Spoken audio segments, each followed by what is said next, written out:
Chapter number 4।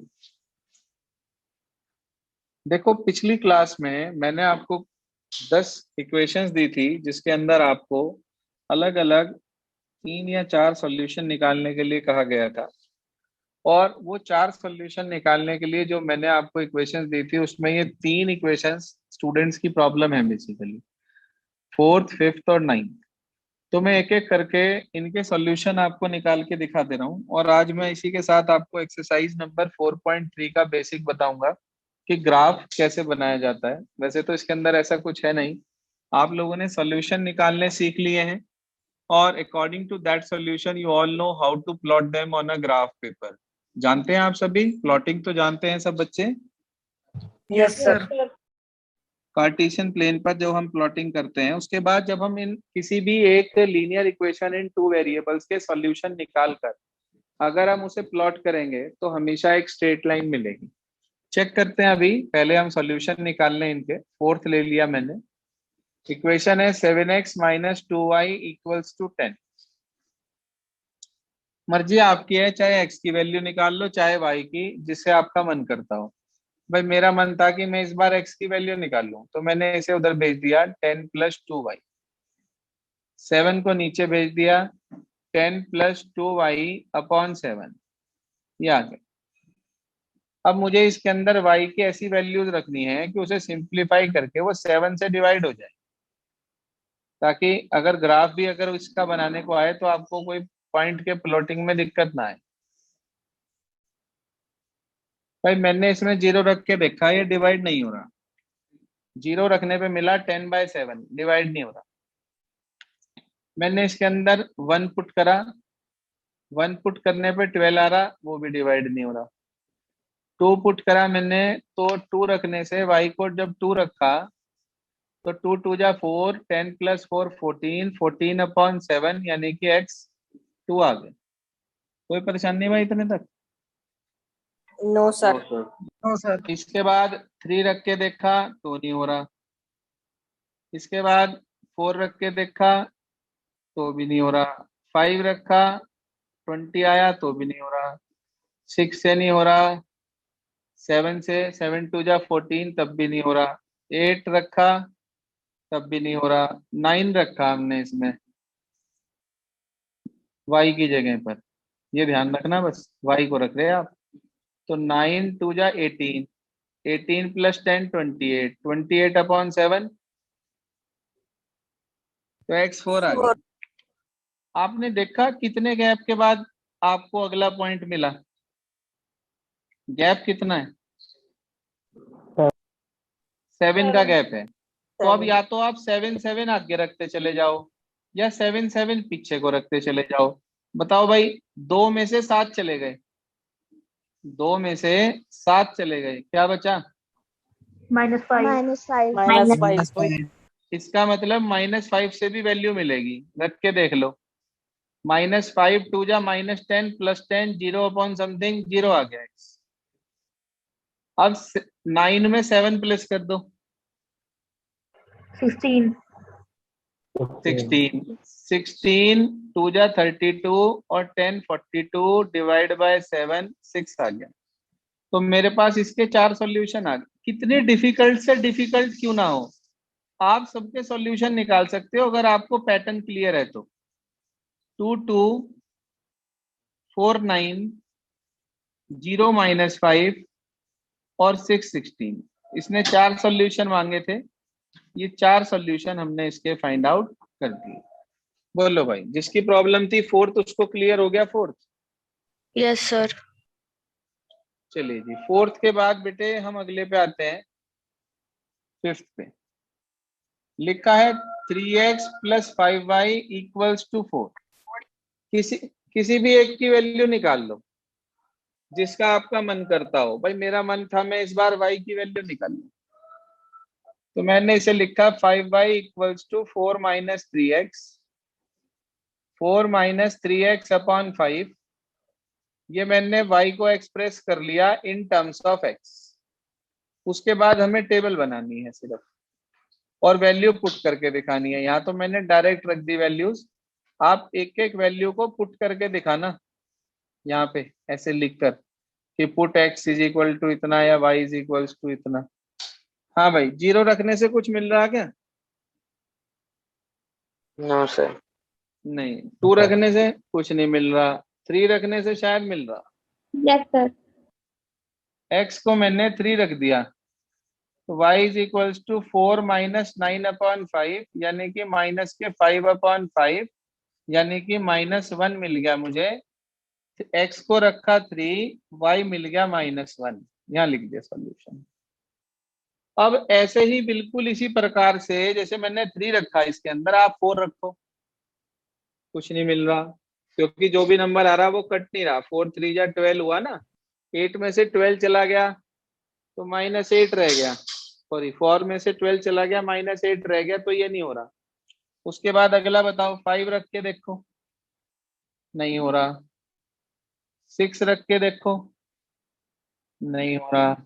7 रख के देखो, नहीं हो रहा। 8 रख के देखो, हो रहा है सर। सर हो रहा है। Put x is equal to 8। 8 रख दो बस इसके अंदर। 8 4 जा 8 3 जा 24/5 तो -20/5 यानी कि -4 आ गया। y आ गया -4 जब हमने x को रखा 8। ठीक भाई, x 3 रखने से आ गया, x 8 रखने से आ गया, कितने के गैप पे आया है? सर 5। 5। शाबाश, 5 के गैप पे आया। तो अब बिल्कुल ऐसे ही आप अगला बताओ, 5 के गैप पे या तो आगे जाओ या पीछे जाओ। अगर आगे जाऊं तो क्या है? 13। 13। और अगर 5 पीछे आऊं तो क्या आएगा? -2। -2। तो कोई बात नहीं, एक -2। बार -2 रख लो, एक बार 13 रख लो। -2 रखा तो प्लस हो गया बीच में, 6 + 4 10/2 10/5 2 आ गया। 13 3 जा 39 तो 4 - 39 - 35/5 -7। तो ये आपके पास 4 सॉल्यूशन तैयार हो गए। नहीं पल्ले पड़ी बात? बताइए स्टूडेंट्स, इज दिस क्लियर और not? Yes sir. Yes sir. Okay, now we move to next. देखो कितना डिफिकल्ट से डिफिकल्ट आ जाए, आपको ये ध्यान रखना है कि साथ साथ वाले 2 नंबर ढूंढ लो। 0 से वैल्यू पुट करते चले जाओ, साथ साथ वाले 2 नंबर ढूंढ लो। जैसे आपको साथ साथ वाले 2 नंबर मिल जाए, बस उसके बाद तो गैप देखना है और कुछ भी नहीं। कभी भी मिस्टेक नहीं होने की, कभी भी। 7 - 2y/4 आ गया ये रहा। बोलो भाई, 0 रखने से क्या मिल रहा? 7/4, वो तो नहीं लेने के। अगला बताओ, 1 रखने से 5/4। 2 रखने से 2 रखने से 3/4 मिल रहा। फिर 3 रखने से 1/4 मिल रहा। 4 रखने से -1/4 मिल रहा। 4 के बाद 5 रखने से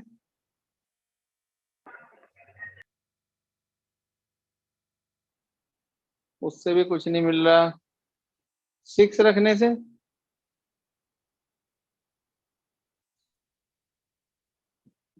हाँ जी सर -5/4। 7 रखने से हर बार एक ऐसा नंबर मिलेगा जो 7 देखो हर upon 4। बार एक 7/4। ऐसे अगर आप इसके अंदर बहुत सारी वैल्यूज रख के देखेंगे तो बिल्कुल कटने वाला तो शायद कोई मिल नहीं रहा, या मिल रहा कोई नंबर पूरी तरह से जो कट रहा हो।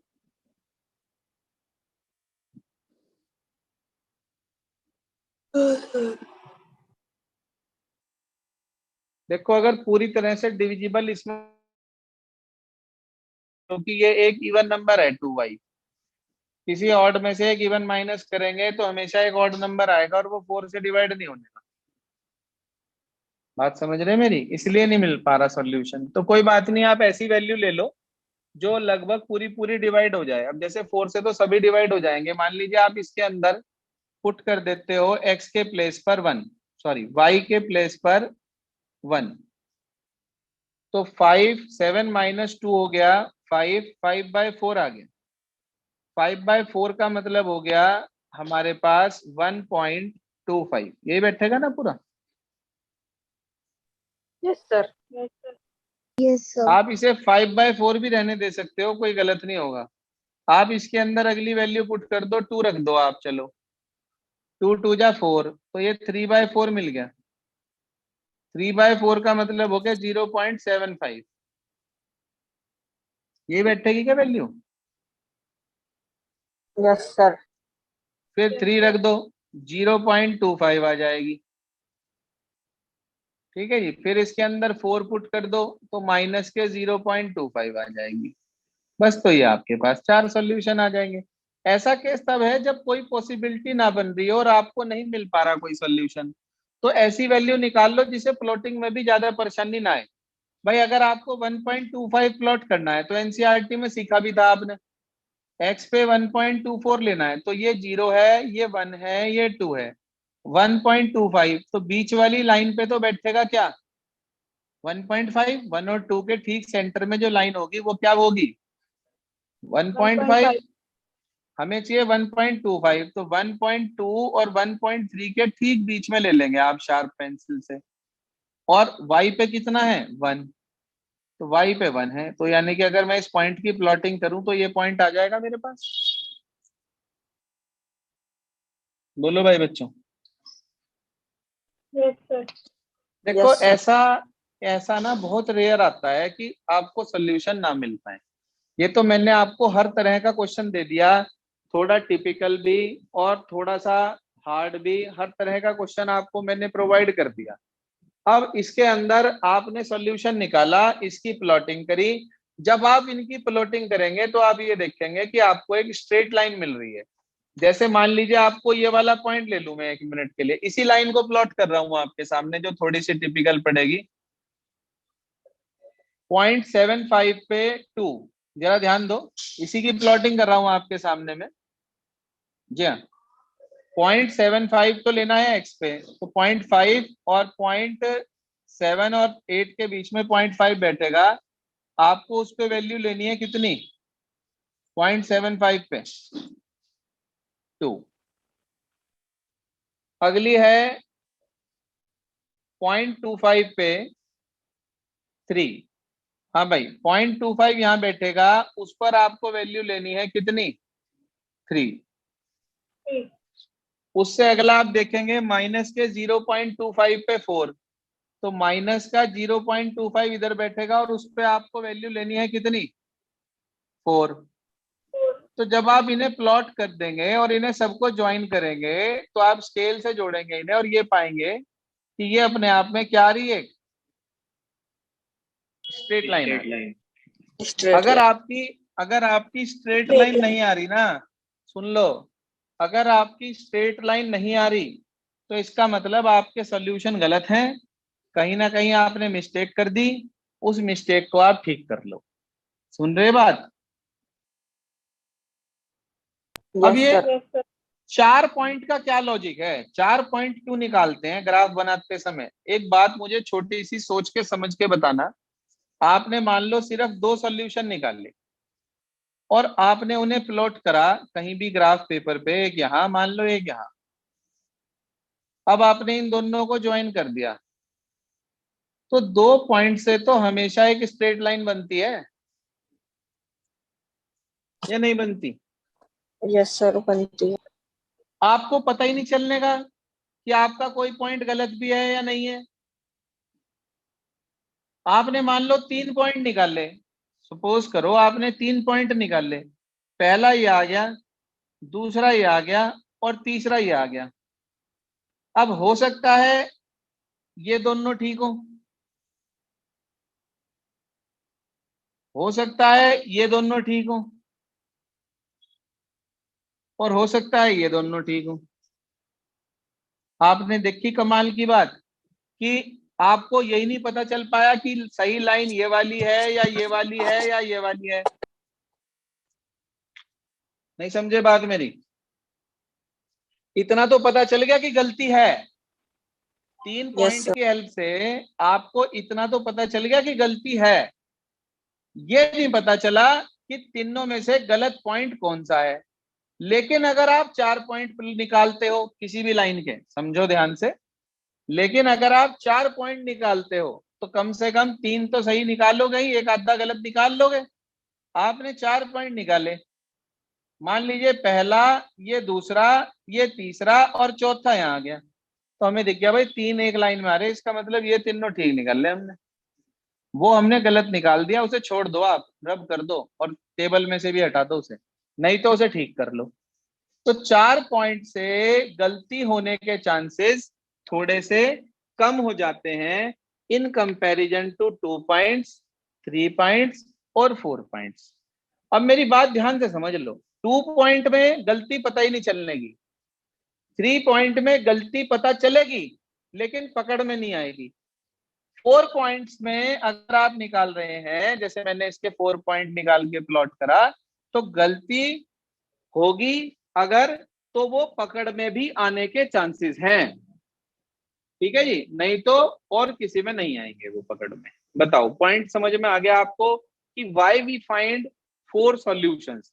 ग्राफ 2 से भी बन जाएगा, मैं आपसे ये कह रहा, उसने कहा भाई ग्राफ बनाओ, if you are damn sure कि हाँ आपने जो 2 पॉइंट निकाले हैं वो दो पॉइंट 100% परफेक्ट हैं, तो आप 2 पॉइंट से भी करो, कोई गलत नहीं होगा, कोई काट नहीं सकता टीचर। ये कोई हार्ड एंड फास्ट रूल नहीं है कि आपको 2 सॉल्यूशन निकालने हैं, 3 सॉल्यूशन निकालने हैं या 4 सॉल्यूशन निकालने हैं ग्राफ बनाने के लिए, but it is better if you find 4 solution. Point clear हुआ आपको जो मैं समझाना चाह रहा ग्राफ के लिए? Yes, sir. Yes sir. हाँ, अब देखो अगली एक्सरसाइज की बात करें 1 मिनट के लिए हम। ये बेसिक फंडामेंटल थी जो मैंने आपको आज बात बताई। अब आप 4.3 एक्सरसाइज का सबसे पहला क्वेश्चन ले लो, क्या लिखा है उसे ध्यान से पढ़ के देखें क्या कहना चाह रहा वो। 4.3 क्वेश्चन नंबर 1 देखिए ध्यान से। उसने ये कहा आपसे कि draw the graph of the following equations, following pair of following linear equation in 2 variables. First part आपके पास लिखा है x plus y equals to 4। देख ले भाई ध्यान से, फर्स्ट पार्ट लिखा है x plus y equals to 4, ये लिखा है ना आपकी बुक में? Yes, sir. अब मैं इससे अगर 2 सॉल्यूशन निकाल लूं तो भी लाइन बनेगी, 3 निकाल लूं तो भी लाइन बनेगी, 4 निकाल लूं तो भी लाइन बनेगी। आपके हिसाब से ज्यादा बेटर कितने सॉल्यूशन है निकालना? 4 सॉल्यूशन, बिल्कुल ठीक बात। ये x, ये y, ये बच्चे मैंने 4 सॉल्यूशन के लिए स्लॉट बना दिए यहाँ पे। अब आप इसके अंदर डिफरेंट डिफरेंट वैल्यूज रखिए जो आपका मन करे, बहुत ज्यादा बड़ी मत रखना, नहीं तो ग्राफ बनाने में दिक्कत होगी, स्केल चेंज करना पड़ेगा अगर हम बड़ी वैल्यूज लेंगे। स्केल चेंज करने का मतलब तो पता है, 1 सेंटीमीटर इक्वल्स टू 5 यूनिट्स या 10 यूनिट्स लेके जब हम स्केल को छोटा बड़ा कर सकते हैं, मालूम है ना सबको? हाँ भाई, x को 0 रखूं, y क्या आएगा? 4 आएगा। x को मैं 2 रख दूं, 2 आएगा। x को मैं 4 रख दूं, 0 को मैं -1 रख दूं, जो भाई अपॉन में अगर कुछ नहीं है ना, अपॉन में यहाँ कुछ नहीं है यदि, तो आप फ्री हैं, आप कुछ भी रख सकते हैं, कोई टेंशन नहीं होने की किसी भी तरीके की। आपने x को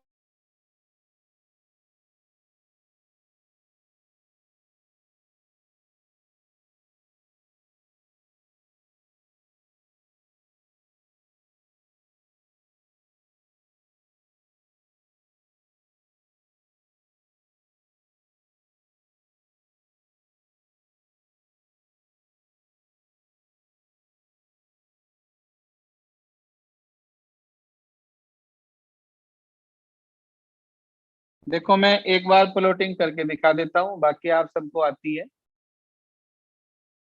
आप कार्टेशियन प्लेन बना लेंगे, 0 1 2 3 4 5, ऐसे यहाँ 1 2 3 4 और 5 ऊपर तक ले लेंगे। ऐसे ही नीचे माइनस में -1 -2 -3 -4 -1 -2 -3 -4, मालूम है ना सबको? Yes sir.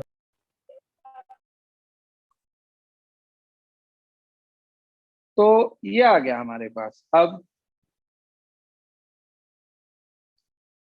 क्या करेंगे, प्लॉटिंग करिए जी। x पे 0, y पे 4,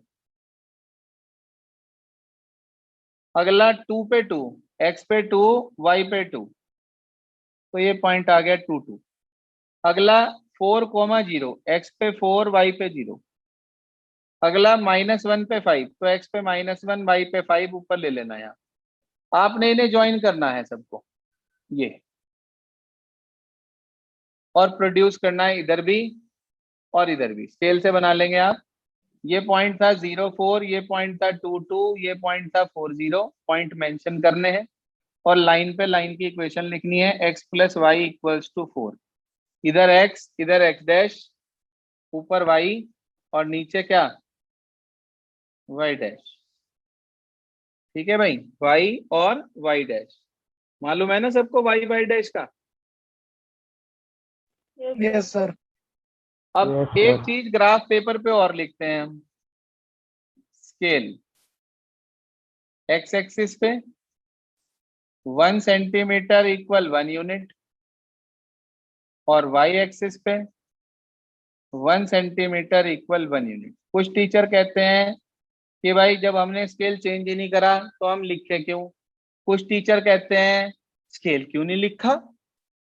अरे भाई, किसको अलग अलग सेटिस्फाई करेंगे, कैसे कैसे करेंगे। तो आप कोई भी चीज छोड़ो ही मत ना, आप कोई भी चीज छोड़ो ही मत, किसी को मौका ही मत दो कि वो आपके नंबर काट ले। Is this clear? Yes, sir. Yes sir. Yes, sir. तो ये मैंने आपको ग्राफ बनाना सिखा दिया आज, कि ग्राफ किस तरीके से बनाया जाता है। आपको करना क्या है, देखो ध्यान से। एक तो आपकी एक्सरसाइज 4.3 के टोटल कितने पार्ट हैं पहले क्वेश्चन के? 4। Yes sir. Yes, sir. हाँ, एक तो Yes, आपको इन चारों का ग्राफ बनाना है आज। लिख लो, you all have to draw graph of question number 1, each and every part, all 4 parts मतलब। इसके बाद you all have to do question number 3। इसमें सिर्फ वैल्यू पुट करनी है इसके अंदर, और कुछ नहीं करना, और एक ही वैल्यू निकालनी है। कर लेंगे? हाँ भाई, कर लेंगे। Yes sir. Yes sir. अब इसके बाद क्या करना है, मैंने आपको 2 दिन पहले अभी जिसके आज मैंने सॉल्यूशन की प्रॉब्लम बताई आपको, वो 10 क्वेश्चन आपको सॉल्यूशन निकालने के लिए दिए थे। Yes, sir. Yes, sir. आपको उन 10 के 10 क्वेश्चंस का सॉल्यूशन तो निकलना पड़ा है आपके पास। सिर्फ आपको उन सबका ग्राफ ड्रॉ करना है और ये चेक करना है कि सबके अंदर ग्राफ स्ट्रेट लाइन आ रहा या नहीं आ रहा। अगर किसी बच्चे का किसी भी क्वेश्चन में ग्राफ स्ट्रेट लाइन नहीं आ रहा होगा तो उसका क्वेश्चन वहीं के वहीं चेक हो जाएगा कि उसके सारे सॉल्यूशन ठीक हैं या उसने कोई सॉल्यूशन किसी का गलत निकाला है। Is this clear? Yes, sir. yes, sir. Yes sir. तो Yes, होमवर्क सब बच्चों को क्लियर हो गया। You all have to draw graph of question 1 as well as of 10 questions from Friday's homework, as well as you have to do question number 3 of 4.3, means 2 question NCERT से और 10 का graph अलग से। Fine? Yes, sir. बस जी, आज के लिए सिर्फ इतना ही। बाकी कल बचे हुए क्वेश्चन बताएंगे आपको 4.3 के हम, और आगे वर्क स्टार्ट करेंगे। Okay students, Good evening, sir. Good evening sir. Evening, नमस्ते।